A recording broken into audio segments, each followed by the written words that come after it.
Can I get some comfort, please? I guess I should have been honest. I pray to my heart. It's weighing me down, baby. I'm like a river that's overflowed. The sooner you know it, the less do we hurt. Let me speak the truth. I know you don't want to face it. You think it's too late, but I can see past the rain. Won't you lay it on me? Turn the page and burn it. Let's make up a big bonfire on the beach with the stars as our lighter, and throw our problems in the flame. Throw our problems in the flame.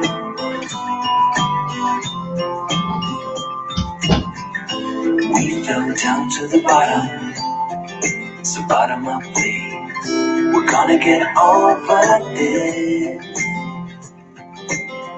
I see the smoke in the mirrors. I'm holding the key, one step away from salvation. You're like the ocean, setting me free. Out in the open, I'm picking up speed. No bad thoughts penetrate. Hold me like this is the first time. Our destiny calls, not leaving this incomplete. Won't you let... What is going on, guys? How's everybody doing tonight? Oh, goodness. I'm going to start a little bit early tonight. Get everything situated. We get great elevator music. Thanks, Steven.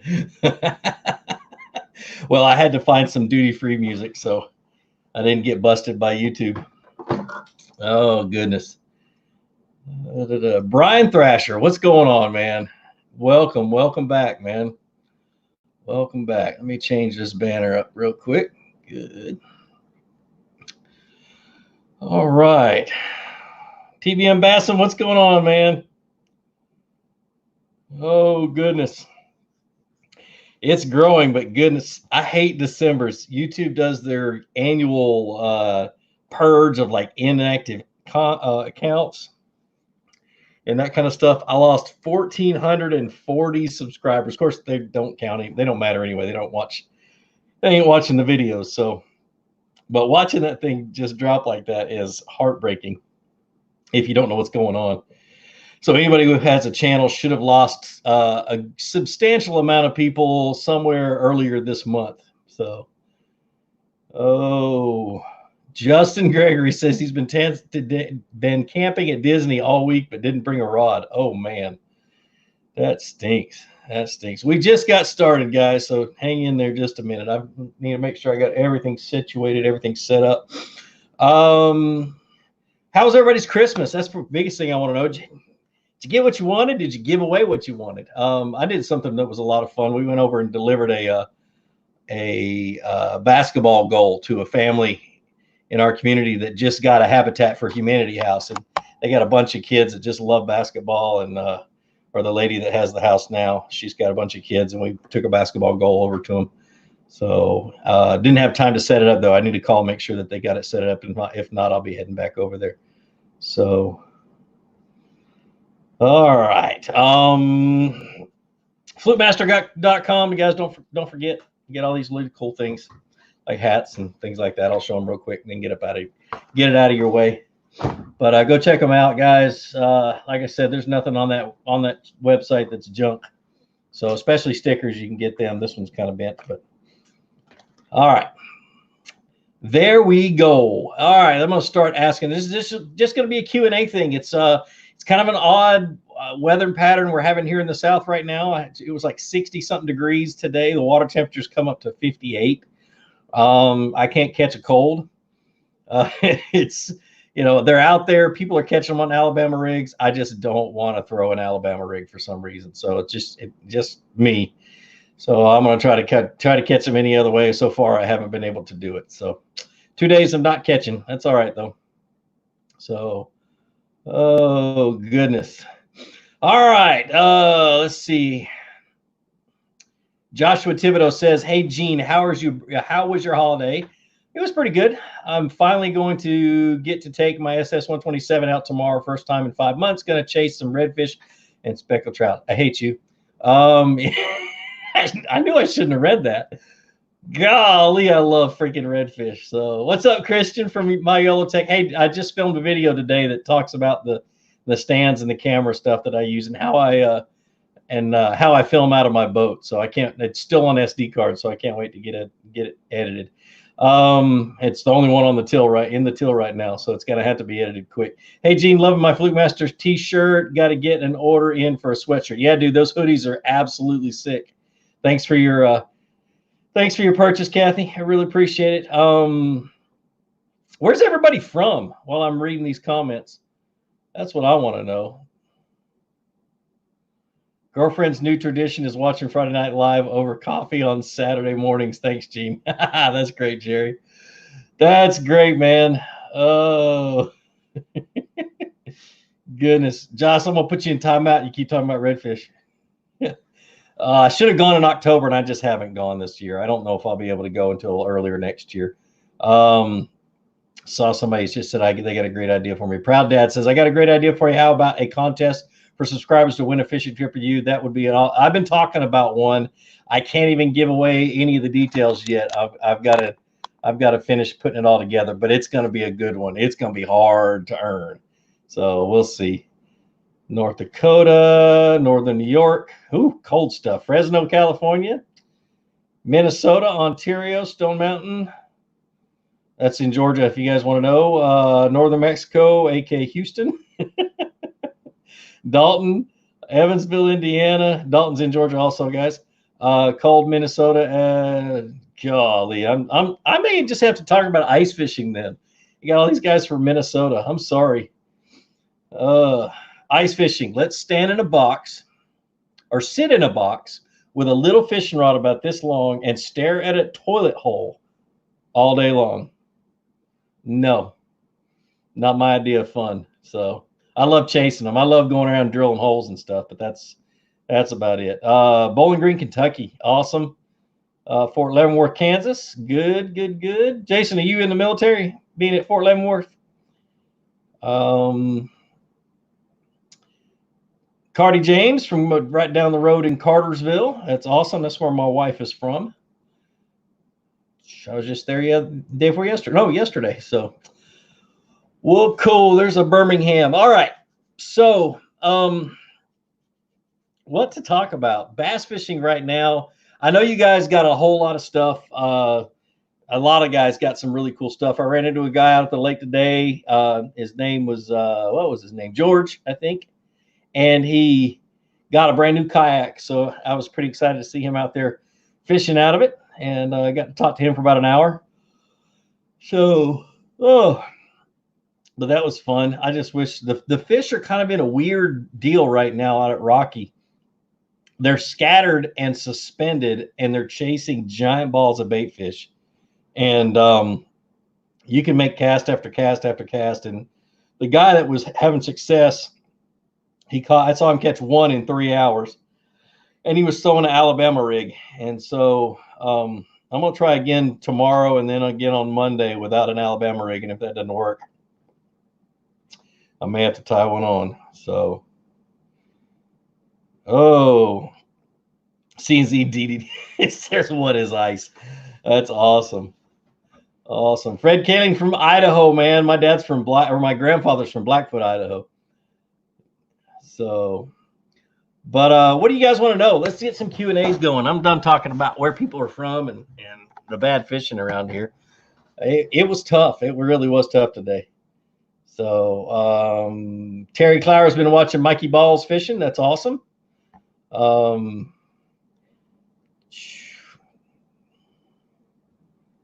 Let's see if there's any questions in here. Oh, there's somebody from Cuba. Hey, Hector, how are you, man? Hector Hernandez. I know better than that. From Cuba. That's awesome. Where are the fish? Proud Dad says, where are the fish? And I'm going to tell you straight up, they are in the water everywhere. Oh. Here's a good one. David Sink says, Fluke, I'd like to hear from an expert the specific differences in monofilament versus fluorocarbon. Okay, I'm going to give you the main ones to start with. Monofilament stretches a lot compared to fluorocarbon, which means you lose power with your hook set. Monofilament floats, so it's better for top water than fluorocarbon, which sinks. Monofilament holds a knot better, or you can get away with tying a bad knot better with a fluorocarbon than you can with, or with monofilament than you can with fluorocarbon. When you tie fluorocarbon, you really got to wet it down good before you tighten it and make sure you don't burn that knot because it becomes very, very weak very quickly. Fluorocarbon's clear, more sensitive because it has less stretch. It's just an all-out better line. And you get what you pay for with fluorocarbon too. I mean, I hate to say that because I'm a cheapskate, but you really do. I have used the cheapest fluorocarbon, and it is a pain in the neck. You get super memory over your spool, really, really bad twists, and it's just tough. So get good, high-quality fluorocarbon and take good care of it. Keep it out of the sun, when you're storing it and stuff like that. When you're using it, there's nothing you can do about it. But when you're not using it, keep it out of the sun. So let's see. The one and only Carson says, when are you launching at Chester Frost in Chattanooga again? I don't know, man. I haven't been there in a long time. I've been concentrating on Gunnersville because I've got the KBF National Championship in a few months. So I've been really putting a lot of time in over there. Do I fish flukes year round? I have caught fish year round on flukes. I don't typically fish them year round. In the cold wintertime, I've actually Carolina rigged them and caught them, but typically when they're shallow and active and in thick cover and in grass is when I'll throw them. So, hey, Fluke, what's your favorite 2 or 3 frogs to use? The new 13 frog, the Trash Panda, is absolutely amazing. I love that thing, and I'm very, very biased because I had a lot of input into what is in that frog and stuff like that, and I had specific things I wanted them to do with it, and they nailed it. So very, very, very biased with that one. Number 2 is a Spro Bronzeye frog and a Spro Pop Shad are the 2 Spros that I'll use all the time. And that's it, really. That's the main ones I'll pull out. I've got a few of the Booyah pad crashers and that kind of stuff. I don't find myself using them quite as much. So Brian says Rocky Mountain's always tough fished. It's my tough. I've fished it my whole life. Yeah, I usually do pretty good out there. It's been a really good lake to me. Or those 3 lakes have all been really good to me. I'm not really particularly fond of the trophy lake, but that's just it. Drew Morgan says he's in Texas and he doesn't know what season they're in. That's true. It's just a warm spell. We usually get them in early January. Right now we're getting them in December. But usually mid to early January here in the South, we'll get a 10-day warm up that just turns the fish on for a little bit. So I'd like to know what kind of structure big bass live in. Now, if you're saying structure is in the change of the bottom, or do you mean cover as in what they hide in? Typically, a big bass associates itself to a change in the bottom more than he does cover. Usually a point, a steep side of a point. Maybe he's found a stump or something on there, but it has more to do with what's gonna filter the fish to him, or the bait fish to him, so he doesn't have to work as hard to eat. So I love offshore humps. I love offshore drops or ledges, that kind of stuff. I tend to stay offshore to catch big ones. Planning for next year, what is an ideal frog rod and reel setup? A 6 or 7 foot. I like short frog rods. I'm not going to recommend one, but I'm really particular with a 6'5" frog rod that 13 doesn't make anymore. But about a 7'6" heavy action rod with a high speed reel, 8 1-to-1 gear ratio reel, 65-pound braid, straight braid is what I'd use. So I'm doing great with the Texas rig culprit. This is Keith Glover. Culprit dark plastic worm, South Alabama small pond. Anything different? I might try Ned rigs, spinner baits, crankbaits. I'd try crankbaits and Ned rigs. Would be the two that I would go with. You'll be better with a Ned rig because you'll fish it kind of like a Texas rig, but a crankbait you need to get into just as soon as you possibly can. So, boy, I ate too much soup tonight. My wife made an excellent vegetable soup. I've used my Bass Pro credit card so much that I think I have enough saved for a Baitcaster. Any recommendations? I can recommend my favorite one of the 13 brand, and that's the Concept Z, and they're on sale right now at several different places. But I don't think Bass Pro carries them. They might. The Concept A is another really good one. But as for that, I don't know. It's just going to be whatever falls in your budget. So I know I'm way behind in comments, guys. But are there any situations where you prefer lead over tungsten? No. Not anymore. I mean, except when I'm broke. If I don't have a whole lot of money, I'm not going to go spend it on tungsten. What I did years ago is I took $20 out of every paycheck and I went and bought tungsten whether I needed it or not. And I just basically hoarded it. And so I have a ton of tungsten now, but I did that for 3 or 4 years and just made sure I just bought a little bit of each as I was going along, and eventually had what I needed. So, Proud Dad says, I just purchased my first Baitcaster and I can't quite get it in right-handed. And when I cast, it goes to my left all the time. I've used a spinning rod all my life. What am I doing wrong? You're releasing too late.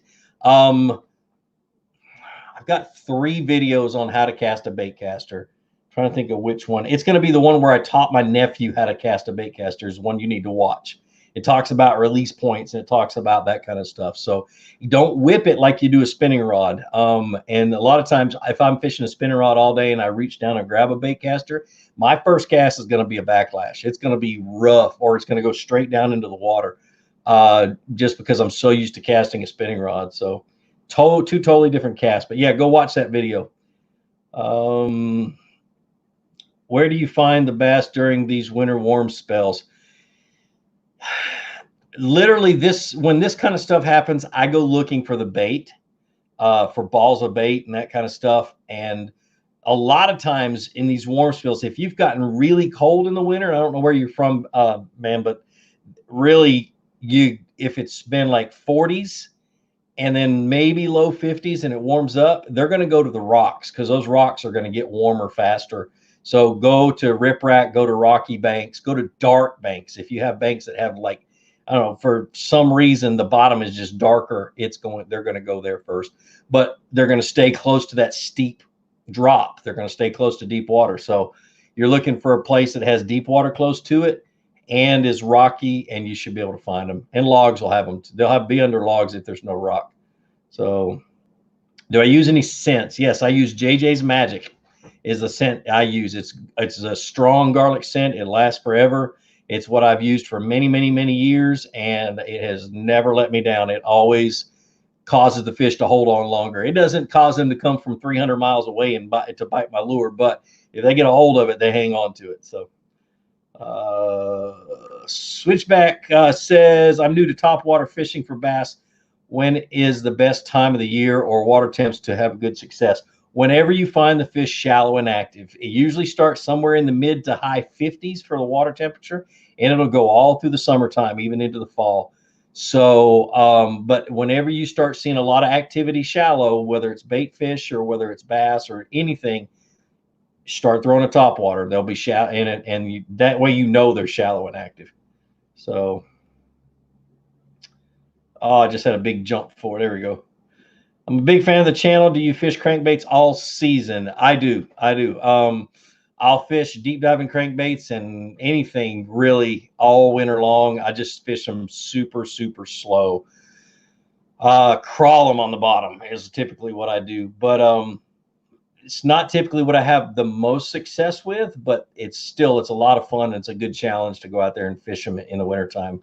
But yeah, all year long, I'm always throwing crankbaits. I always have one tied on somewhere. So, do I use any scents? Oh, C&Z says, or dips. Yes, JJ's is a dip as well. So, I have an Abu Garcia 6.6 Black Max Pro coming in. What is the best way to use it, or what to use it for? I don't know what the action and power is. Is it a medium fast? Is it a fast action? Is it a medium heavy fast? So that's what I need to know in order to be able to tell you what it's used for. Let's see. Go-to for smallies and shallow river. Ned rig with the TRD crawl on it is what my go-to is. Fluke going to buy me a Garmin fish finder in a couple of days. Which one should I buy? I have not followed Garmin since I had them removed from my boat, my last boat, so a year and a half ago. So I don't know with Garmin. So I was so frustrated with those just because they weren't what I wanted. There was no touch screen, and I'm really picky, and there was a lot of things that I just didn't like about it. So just got frustrated with them. And it's not a knock on Garmin, just those specific models I just couldn't handle. Would you recommend braided for all topwater lures? For the most part, I would.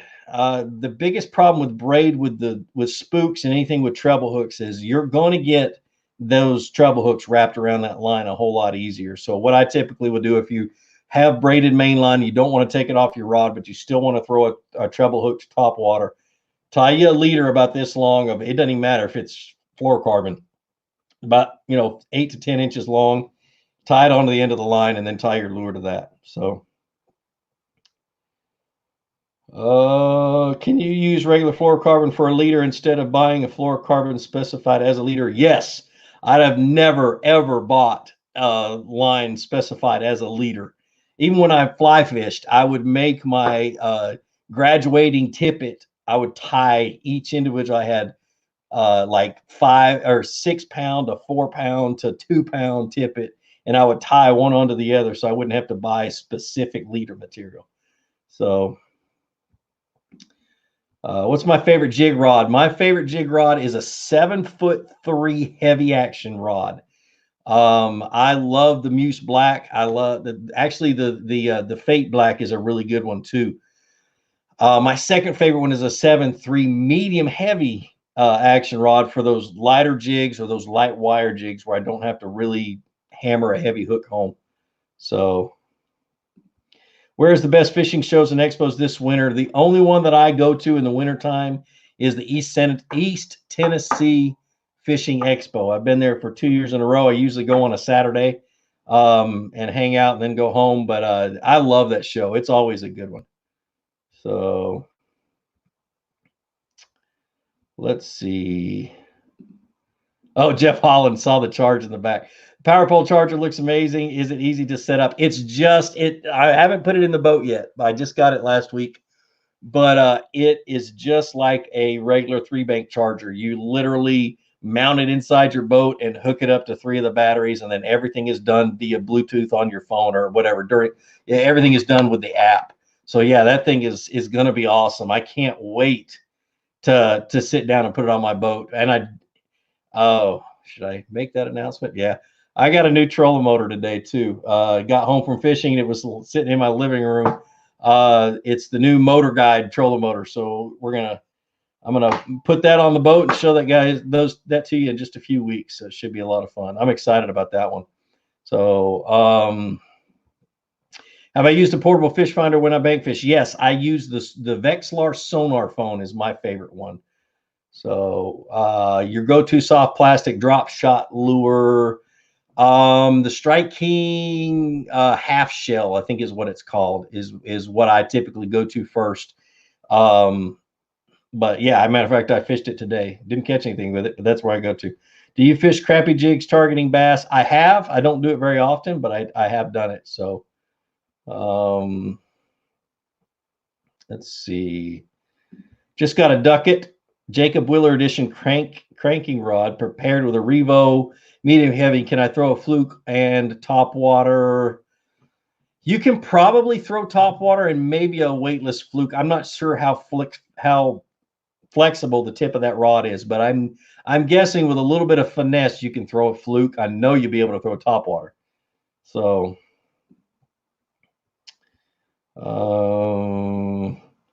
James Stillwell, can you use a crankbait when you are bank fishing? Yes, you can. Back when I used to do it, I would carry, they make, and they're not cheap, but they're worth it. They pay for themselves over time.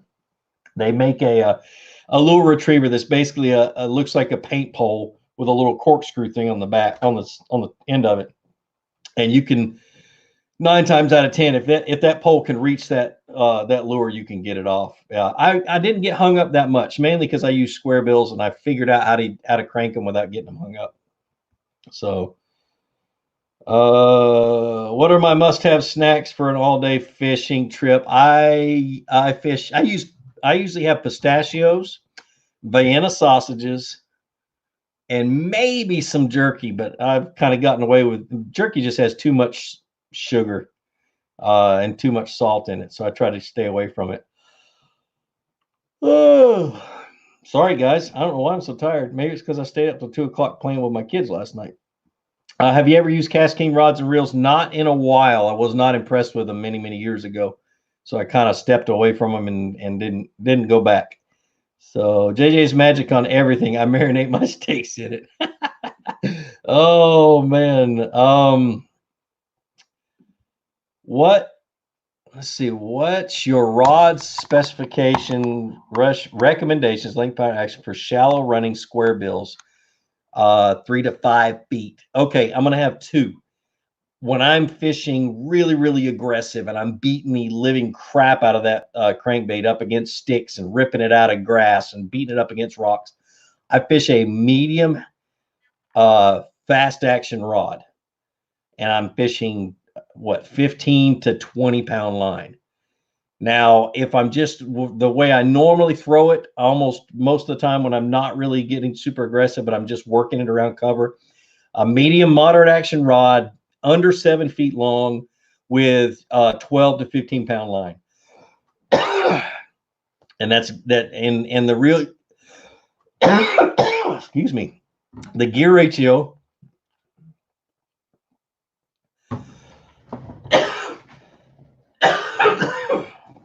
Oh my goodness, guys, sorry.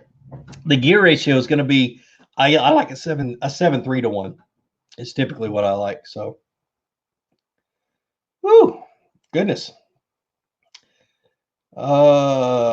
Just curious if you still do X-ray stuff. Saw somewhere where you're an X-ray tech. I don't. I went full-time YouTube almost 4 years. I guess it's been 3 years, 3.5 years ago. Almost 4 years ago, I went full-time YouTube. So I haven't done X-rays. I shot X-rays for 19.5 years before that.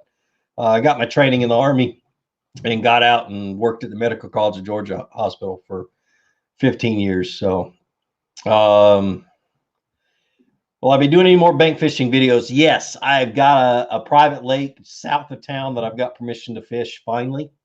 The hard thing about me, or Georgia in general, is there's not a whole lot of bank fishing opportunities that can be successful all the time, because most small ponds are privately owned. You've got great states like New Jersey and Florida, and I know there's a lot more that allow you to have a lot more opportunity to bank fish. And believe me, I wish I lived in those states, because I'd be making a whole lot more videos. But yeah, I hope to do it here in the near future. So let's see. I've been reading up on light refraction and colors at depth. What's your opinion on colors when drop shotting deep? Would you go to green or blue? Do you think fishing deep Do you think fish deep use lay line more than sight? Their lateral line more than sight. For me, really, bass don't, for the way I think about it, bass don't go, very rarely go deep enough to where they can't see. They have to be close to something they can see. So light penetration has a lot to do with it. If it's muddy water, they're going to be shallow. If it's clear water, they're going to be deep. If there's anywhere in between, they're going to be somewhere in between.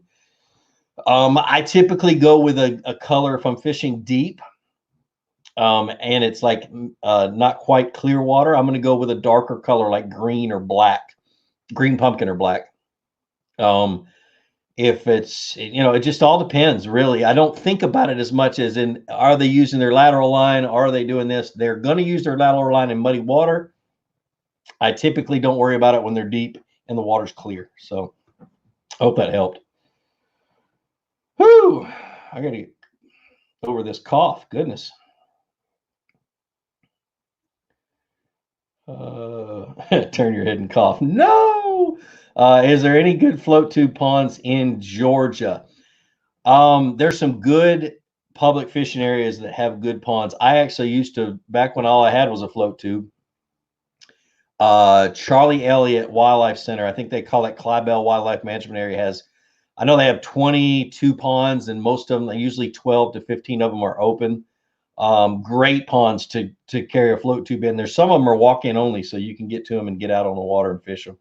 So good fishing. I grew up fishing that stuff. That's where I learned how to bass fish. So you say New Jersey has good fishing in general. Oh, actually, South New Jersey does. I went and when I stayed and filmed with Ike and Ellie a few years ago, I was really impressed with the fishing that was around there. So, CNZ says Cast King is 50-50 shot on reels. I have some that are absolutely smooth and some of the same reel. It feels like cranking sand. QC could use some help. Yeah, if I remember correctly, they theirs is all factory direct, so there is no quality control from Cast King. You order them from the factory sends them to you. So if I remember correctly, that's how they're able to get them so cheap. So there's really no, except for factory base, there's really no way to have quality control through Cast King. So let's see. FRG, thank you for the $5, man. I really appreciate it. You're awesome, man. Gene, thanks for all the knowledge. You're the professor of bass. In New Jersey, the water's 38. How often do bass eat a day? Is there an optimal bite time? There is an optimal bite time. They're not going to eat much, and they're not going to go far to eat. When it gets down to that temperature, their metabolism is so slow that if they eat something and actually swallow it down into their stomach, if it's too big, it will rot there and they'll die. They'll get septic and they'll die. So typically what a bass will do is just kind of grab something. And I typically will go to when it's that cold, a jerk bait, just because they'll slowly swim up to it and they'll grab it just to hold on to it and see what it is. Or a small worm or a small jig just slowly crawled. And a lot of times you barely feel the bite because they just pick it up and they hold it in their mouth. And I am under the impression that a bass will hold it in their mouth until they're ready to swallow it, be it 10 minutes or 10 hours, because they can still hold something in their mouth and still breathe just by opening and closing their gills. So, what do I think about Seagar Smackdown braid? That's all I use, James. That's literally all I use. They came out with the new color high vis green, and I use that for my spinning rods. And they've got the new smoke gray, which is really, really great. Great line. It's great for frogs and great for anything shallow. And then I mean, that's all I use, man, when it comes to braided line. Josh Thibodeau says, any situation where you would use monofilament with a fluorocarbon leader? No, I can't even think of one off the top of my head. So even hypothetically, I can't even think of one. So how early would you say South Georgia experiences the pre-spawn springtime transition compared to some of the more cold states? Alex, I would say, in my experience fishing all over the lake, all over the state during that period of time, typically that pre-spawn starts mid to late February. My best fishing I've ever had on Clarks Hill Lake was the last week in February, but they had started to move up the third week, and it had been a really cold winter. So typically late February, early March is when you could start seeing the pre-spawn transition. So, and then further south, it's earlier. Further you get down into the south part of Georgia where they're all Florida strain bass, you could see it early February, late January. So,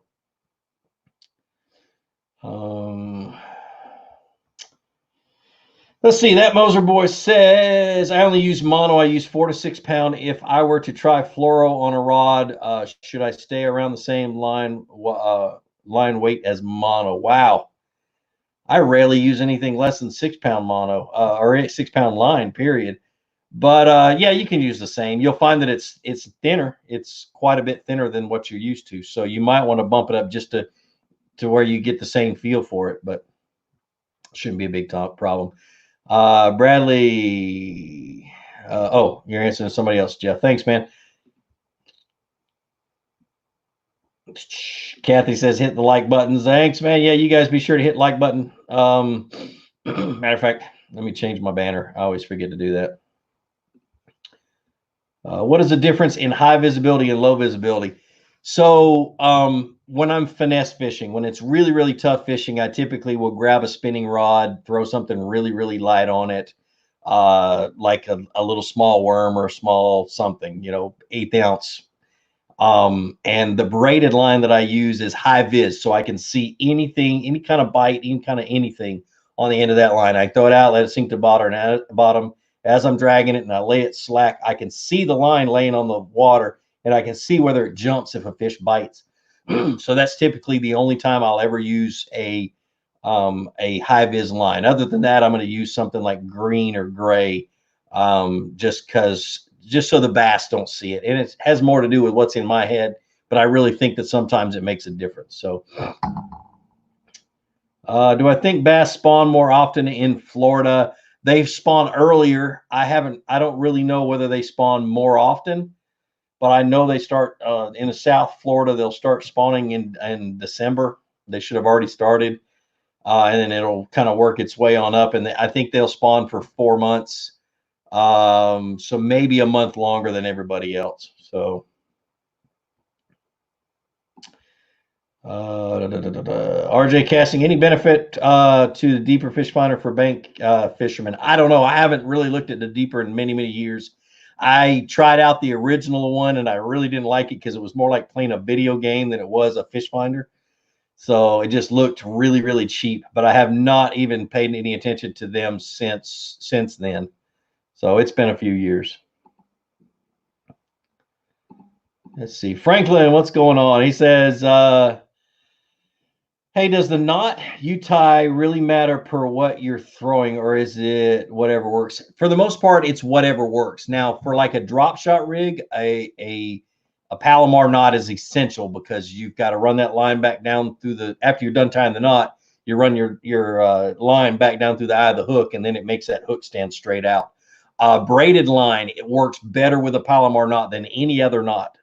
But other than that, braid or fluorocarbon monofilament, literally 90% of all the knots I tied, if it's not on braid, it's going to be an improved clinch knot. And I just make sure that I tie it real careful and lubricate it real good and stuff like that. When I say lubricate it, just spit on that son of a gun and just tighten it down. So what do I use to cut my braid? I have a pair of little cutters in my boat. No, I don't. As a matter of fact, I knocked them in the water about a month ago. I got to go buy a new pair. I don't even know what they're called. They got blue and yellow handles, and they're the best cutters I've ever found, and they're like $12 a pair. So when I knocked them in the water, I was not happy. So let's see. What would you suggest for a bank fisherman as far as learning the bottom structure, etc.? I personally learned with a Carolina rig because we didn't have castable fish finders. I love the Vexilar sonar phone, and it's not expensive. I think they're like $100, and love it because the screen that you pull up on your phone is exactly like what you're going to see when you buy your first real fish finder. So that's kind of and you can trust it, and that's what I've used for a long time when I don't have anything else. So. Howard Bright, when visiting a new lake, what is the first thing you typically look for? I always look at watercolor first. I want to know how how much light penetration is in that water. So I look and see whether it's stained or muddy or whatever, or clear. And it gives me an idea of what lures I need to put in the bag or what lures I need to make sure I have just color wise. Then I go, and if I'm bank fishing, Howard, which I'm assuming that's what you're talking about because you bank fish, I go and find the deepest water or the steepest bank, and I start there. If there's a dam on the lake, I go to the dam, and I start at the dam, and I work my way around. And I'm mainly looking. I'm fishing, but I'm not really paying much attention to what I'm doing fishing. I'm looking for minnows and life that are along the bank. And when I get to an area that has a lot of life along the bank, that's when I stop and I fish hard. So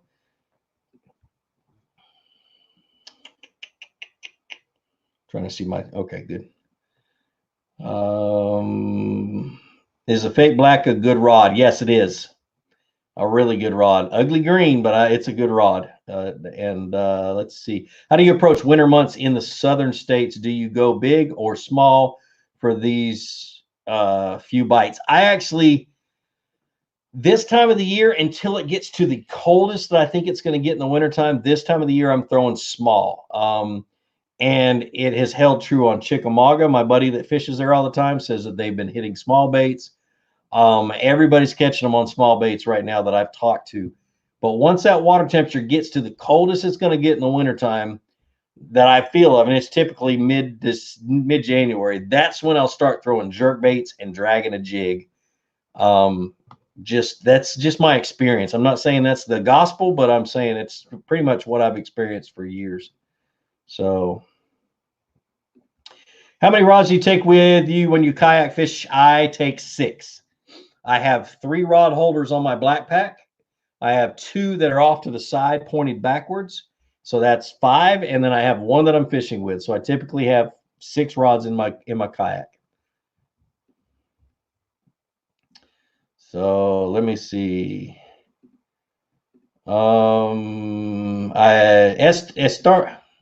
Ernesto. I'm sorry, it was shaded. What's my favorite spots? I've never fished Southern California, man. So what's my go-to setup for topwater fishing? It depends on what kind of topwater fishing. For a topwater frog, a hollow body frog, I'm going to throw either a 6.5 heavy, which is a short heavy action rod, or a 7.6 heavy in thick cover. If it's a spook, I'm going to throw a medium fast action rod. If it's a popper, I'm going to throw a medium moderate action rod. Just depends on the weight of the lure and what I'm trying to do with it. So many different kind of topwater baits now. Let's see, a whopper plopper, I'm going to throw a medium heavy moderate action rod is the ideal one. You can do most of that with a medium heavy rod though. Do I use fish brain? I do not. I use Angler, ANGLR. Whoop, where's my button? Right here. That little button right there. I catch a fish, I push the button, it goes onto the app, and I keep track of everything. I think it just works a whole lot better than fish brain does. Plus, Angler kind of keeps all your information and your waypoints pretty secret. And I heard Fishbrain had a little bit of issue with that. So let's see. How do you approach winter months in the southern states? Do you go big? Oh, I already read that one. Why am I always... Let's see. Have you ever fished Kentucky Lake? I have a lot of times. I love Kentucky Lake. Certain times of the year. I have not fished it since the carp got really bad though. So let's see. Do you consistently have a ripped up thumb? No, I have 0 the last 2 trips, and I actually took a month off of fishing. So I don't have it right now, but typically, depending on the time of the year, I'll have some pretty good torn up thumbs. But let me tell you something, a bass thumb where it's all ripped up right here, all that means is I caught dinks all day. I want bass palm. I want tooth scratch marks all up in this part of my hand where I had to just fully manhandle a giant. So that's always what I'm looking for. Rod for drop shot around $100. I'll go ahead and tell you again, I'm sponsored by 13 Fishing, so I know their rods back and forth, left and right. $100 Fate Black medium light action spinning rod is exactly what I would use. I used one today, drop shotting. It's exactly what I would be using. So I like a 6'10" or maybe a 7 foot, but I like a shorter drop shot rod. Rick says, what do I mean by small baits? little swim baits, little paddle tail swim baits, drop shot, little short spoons, little 2.5-inch spoons. Trying to think of anything else I've had tied on recently. A larger spinner bait, but with small blades is sometimes what I'll do, and I'll trim that skirt up really good. Just think small, finesse worms, that kind of stuff. There you go. How did you know that? They're called Pitbull brain line cutters. I want to guess. Literally, my braid cutters, that company, I want to call them and say, please put your name on your tools, because they would sell a whole lot more tools if they would at least put their name on them. I mean, goodness gracious. It's one of those things where it's just, we want to slap them up inside the head and say, hey, come on, guys. What's my confidence lure? I don't have one. I let the bass tell me what they want, and I get confidence in whatever. Sometimes that's a good thing. Sometimes that's a bad thing. I was about to read one and it just disappeared. There it is. Do you think it's a good idea if you caught a 13-pound bass to call Share Lunker program and have them breed it? Yes, it is. I mean, you get a free replica out of it. You get a lot out of doing that. But I know a lot of the guys that are involved in that program in Texas. And yes, they take care of the bass. Yes, they make money off of it. Who cares? They're able to breed and move those fish around and so on and so forth. Yeah, I think it's a great idea. So what do I throw in Seminole first week in April? January, February, March, April. They're going to be spawn, post-spawn. I'm going to throw a lipless crankbait. So a red lipless crankbait in transition areas. If you could tie one knot for the rest of your life, what would it be? It would be an improved clinch knot, because that's what I've tied my whole life. And so I love an improved clinch knot. Let's see. The Fate Blacks are on sale at Tackle Warehouse. That's cool. If you guys buy anything from Tackle Warehouse, by the way, go to one of my videos and click on one of the Tackle Warehouse links in the description and buy it using that link. That's my affiliate link, and I make a little bit of money off of it. So that's my shameless plug for the day. Not a fishing question, but did you take any deer this season? My boys took 2, but I did not. Not yet, at least. It's always a nice reprieve from fishing the coldest days in the South. Yeah, I didn't hunt that much. I went deer and pig hunting on Sapelo and didn't get anything this year. So I'll try to go again next year. Somebody says the Biospawn plasma tail great for the winter. Yes, it is, James. So do I fish tube jigs? I don't know why. I just don't. So maybe that needs to be something I put on my to-do list this next year. Cod Fishing 180 from Australia. That's awesome, man. Welcome. What is the best all-purpose 13 fishing rod? All-purpose, really, for me, it depends on what you like to fish. But if you're looking for just an all-purpose rod, a 7'3" medium heavy is pretty good. If you're looking for a fake black or a fake chrome, that blank at 7'3" is has a little bit more flex in it than most medium heavies, but it's got enough backbone to be able to fish most jigs, all the way to some top waters and spinner baits. If you're looking for one rod to cover a good section of fishing, then a 7'3" to a 7'3" medium heavy rod would be just fine. So are the Omen Black 2s any good? They're on sale right now at Tackle Warehouse. Yes. I've got a ton of them. My kids use them. They're good rods. They're on sale right now because 13 is about to come out with the replacement for those. So whenever you see Tackle Warehouse, 13 does that a lot more than any other company. They'll literally ditch an entire line of rods, and they'll update and upgrade the graphite on the rod blanks. They'll totally change the design and keep the name, but they're going to give you a better quality rod. And that's because of the advancement in graphite rods and that kind of stuff each year. And they try to keep up with that advancement and save you money on the back end. So just watch your episode on North Georgia fishing. I agree with you about carp. Do you think Georgia will ever stop stocking carp and let the grass grow? No. Georgia, they're biologists.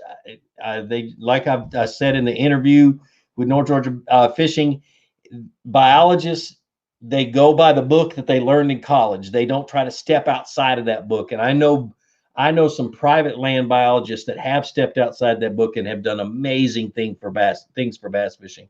And then what they do is they get scared of grass, they put in grass carp, and you lose your ability to have trophy fish unless they also don't put striped bass in the lake. If they put striped bass in the lake and grass carp, forget about ever catching, or in a few years, you won't catch any largemouth bass, because the striped bass will eat all the gizzard shad and the grass will be gone. So the gizzard shad won't have a place to hide from the striped bass. So just the way it is. Do you throw different baits when the water is warm in the winter, or are you throwing normal winter baits? I guess I'm throwing normal winter baits. The bass get kind of screwy when it gets to warmed up like this, but I'm still going to throw smaller, at least this time of the year, smaller baits. It just all depends. I mean, I'll try anything if I'm not catching them on what I'm used to, but typically I'll be using winter baits, just fish them a little bit faster. So, Sean, man, you're so awesome. I appreciate another $10 from you, man. It says, Gene, what's your favorite winter cold bait for? Oh, sorry, winter cold water bait for when the fishing is tough. You prefer drop shot or Ned rig? Thanks for all you do. I usually throw a Ned rig, just because I can fish it off the bottom if I need to. Now, if they're super deep and I can drop a drop shot down to them, I'm going to throw a drop shot. But typically, when in your most lakes that aren't a really deep lake, I'm going to throw a Ned rig. So thanks for the $10, man. You're awesome. What travel rods brands do you recommend going to Costa Rica this February, going to fish some smaller? So, I don't know, man. I've got 2 travel rods, but I had the rod maker at 13 make them for me. But I can tell you what I want in a travel rod.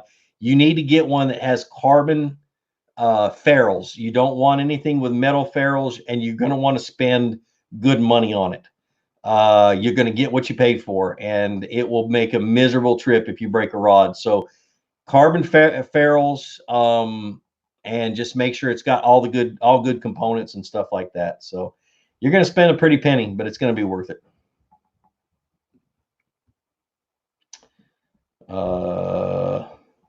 Is Quantum crashing? A certain retail store is selling the smoke reels.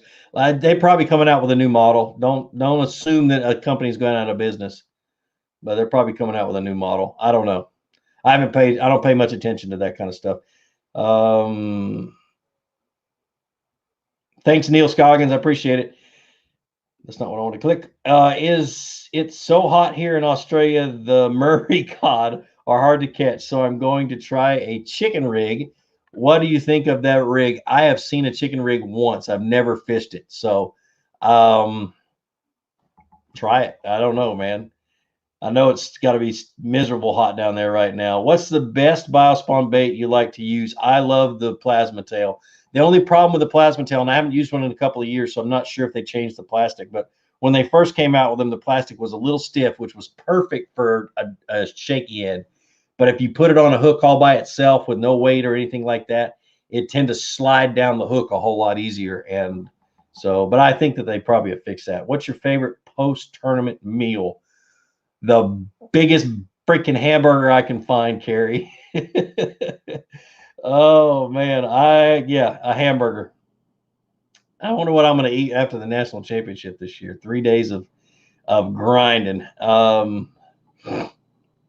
How do you personally fish muddy bottom lakes? I fish anything that keeps the bait off the bottom. So a Ned rig swam real slow off the bottom, or a drop shot or stuff like that. I just don't fish things that sink down into the mud. So does 13 have any crankbait specific rods? If not, what's your recommendation? Yes, they do. Just about every model has a cranking series. And so you're looking for moderate action rods. So any of the rods that say moderate on it are going to be their cranking rods. Have I used a Spro Rat? Yes, I have. I have a whole box of them, and I love to night fish with them, but that's about it. So CNZ says spam and eggs for his after tournament. Woo! I was stationed in Hawaii for 3 years, and I ate my share of spam, but spam and eggs, I don't know. So what's my favorite jig trailer in color? I have two that I use. Literally, that's it. I use a Zoom Super Chunk Junior in the wintertime in green pumpkin or black and blue, depending on the jig color. And in the summertime, I use a Rage Craw in green pumpkin or black and blue. That's it. So I don't get too fancy. But when the water's warm, I want one that chops, and when it's cold, I want one that has very little action. So that's a good idea, Alex. I have not fished that. I know Ryan used to fish a 3-inch gulp minnow on a jig head. Yes, that'd be a great wintertime bait. I'm gonna have to dig. I know I have a pack of the little 3-inch ones somewhere. So, what's your favorite catch to cook fish to go after? Around here, crappie, really, or crappie, whatever you want to call it. But I love crappie fishing. I catch them December, January, and I'll put them in the freezer and I'll pull them out all year long and eat them. So that's freshwater. Saltwater has got to be just about anything I catch. I'm not picky about saltwater fish. So let's see. What do you think about the new SB57 MDJ just released? I think I'm gonna order a few. I have no clue what you're talking about. I don't know. Let's see.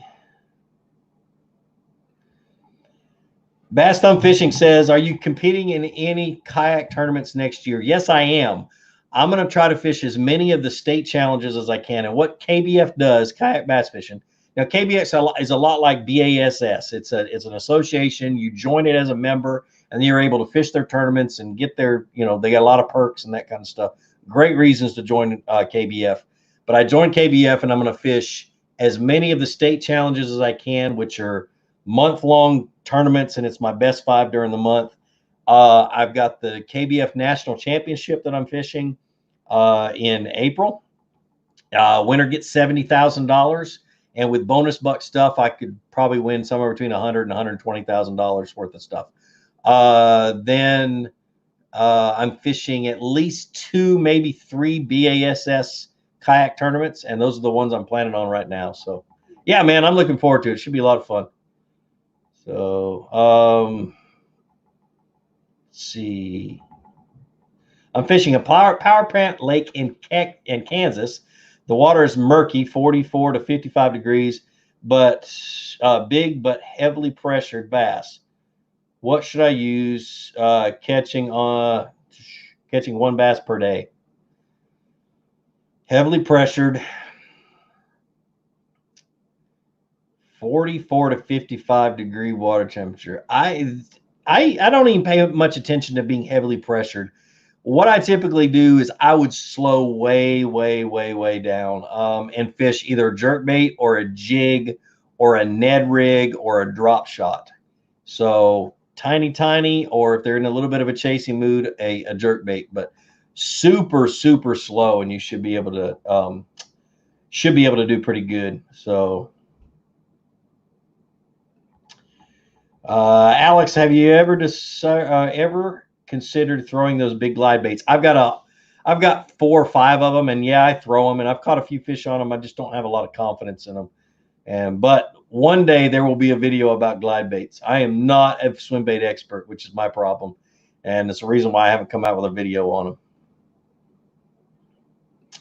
Silver Buddy still works after all these years. Jeff Holland, you're absolutely right. I've got a little spoon that's kind of like it's Silver Buddy tied onto a rod in my boat right now. So,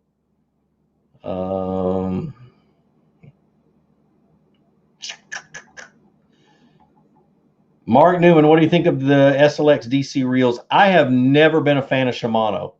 So when somebody asks me a question about Shimano, that's all I got. I have tried to be a fan of Shimano, and I just have never been a fan. I just pick up their reels in the store and start messing around with them, and they just never feel like as much money as they're asking for. And that's why I've never really done much, with their stuff. All right, hold on. It just jumped all over it again.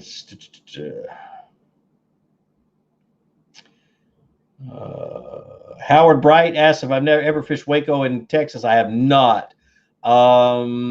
Texas is hard for me to get to. I've got a tournament on Lake Fork coming up, but I'm literally going to drive there as fast as I can, fish for a week, and drive home as fast as I can. So it's not going to be one of those things where I can stay and fish anywhere else, which sucks because a Hall of Fame football player invited me to go fish at his place. So dadgummit. I was catching crappie on the Ned rig today. That's awesome, Jordan. Absolutely awesome. Time is it?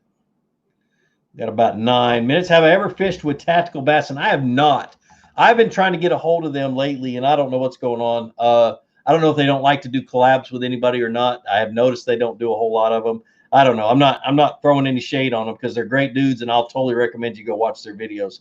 It's just getting a hold of them is just kind of tough. So, a few rumors going around them talking about moving to the East Coast, but I don't know if that's true or not. So.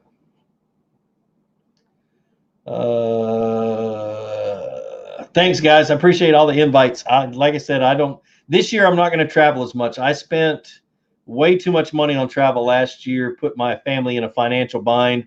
And so this year I'm really going to kind of stay close to home. I've got a few trips planned, but that's just the way it is. I just got to kind of slow down a little bit and not beat up my truck so much. Let's see. Do you have to oil the Concept Z? I would say yes. They tell you don't need to. For me personally, I get a lot better. I get better performance if I just open it up and put just a tiny little drop of oil on their little bearings. And yeah, I'd oil it, man. It doesn't hurt for sure. That's funny right there. What do you use to catch bass when the water temp is in 30s? I live in Ohio. Woo! Oh, man. Same thing I do when they're in the 40s, a jerkbait and a jig. A jerkbait and a jig, but I just super slow. You guys don't have see, when it gets 30s down here in the South, we have a big shad kill, and you can forget about catching bass for a while because they're going to fill up on those dead shad, or those dying shad. But up in Ohio, yeah, I would literally just throw a jerkbait and a jig, and just small little hair jig, not a big one, and you should do all right. So, ever use Garmin Panoptix? If so, is it worth the price? Garmin Panoptix is cheating. Oh, it is, man. It's such a thing. It's like playing a video game out in front of the boat. It's the coolest thing in the world. I have used it. I used it with Benjamin Nowak up in Michigan this last year, and I was thoroughly impressed. We had what did we have? We had walleye spawning out in front of us, and we could see the walleye and throw to it. It's like sight fishing, but you're using your electronics. So it's cheating, straight up. City Boys Outdoors. Why did you go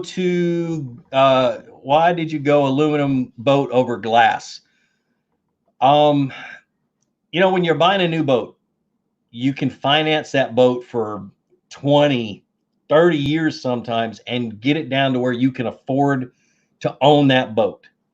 Where we forget about cost is cost per day. How much is it going to cost you to tow that boat to the lake and to run it during the day and tow it home? And so when I was using fiberglass boats, I had a 225 horsepower, I can't remember the motor was on the back, but 225 horse two-stroke on the back. And it cost me between $80 and $120 a day in fuel alone. And when I fish out of an aluminum boat with, say, 115 horse, like mine right now, the Evinrude E-Tech Gen 2 115 horse, its fuel efficiency is unreal. It gets great emissions and everything else, but it cost me about $25 a day on a big lake. Now, my home lake, I idle speed only.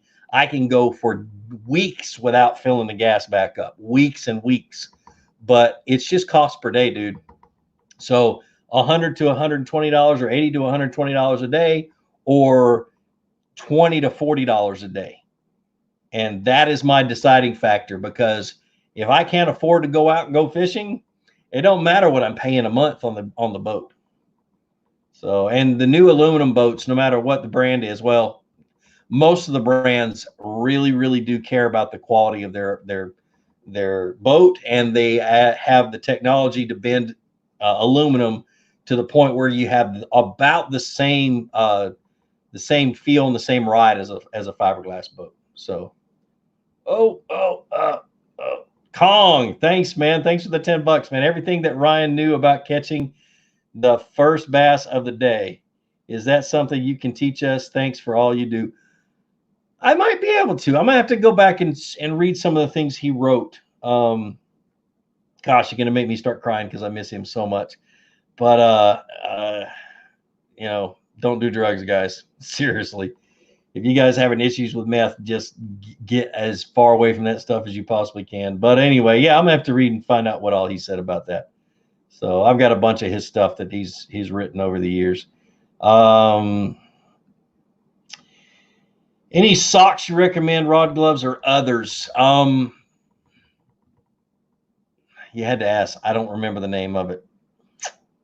I got a kayak video where I talk about how I rig up my kayak, or I set up my kayak for. Actually, go look at the one that I did just before Christmas about stuff you need to buy during or right after you buy a kayak. I think it's in there. Man, I can't remember the name of the company. They've got the vinyl dipped collars down at the bottom, and mine have my logo on them, and I don't know why I can't remember the name of them. So they're the best ones, man. They hold tight. I just love them. Do jet motors get the same fuel economy as regular motors? I don't think so. I think they get a little less. So, let's see. Thanks, Bass Angler Bait Company. I appreciate it, man. Appreciate it. We're going to end here in just a few minutes. So, you ain't right, man. TC rod socks. That's what they're all right there. Or TRC covers. That's right. That's Dwayne Stevenson got it. They're called TRC covers. I absolutely love them. I'm dyslexic, so remembering 3 letters like that just totally is impossible for me. Let's see.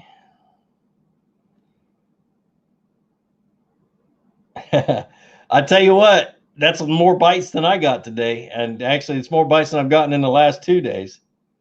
So, all right, guys, I'm going to jump off of here. Go check and see if Alex Rudd is doing his live deal tonight. I haven't seen anything on it, but go check and see if he's doing it. If he is, jump in there and say hi. But I really appreciate everybody joining me tonight. I'm sorry I didn't get to everybody's comments. Sorry about the coughing spurt right in the middle of it. But like I always say, be sure to introduce somebody to fishing. Introduce them to my channel. Let me help you teach them how to fish. More importantly, get out on the water. Go out and catch some fish and have a great day. We'll see you.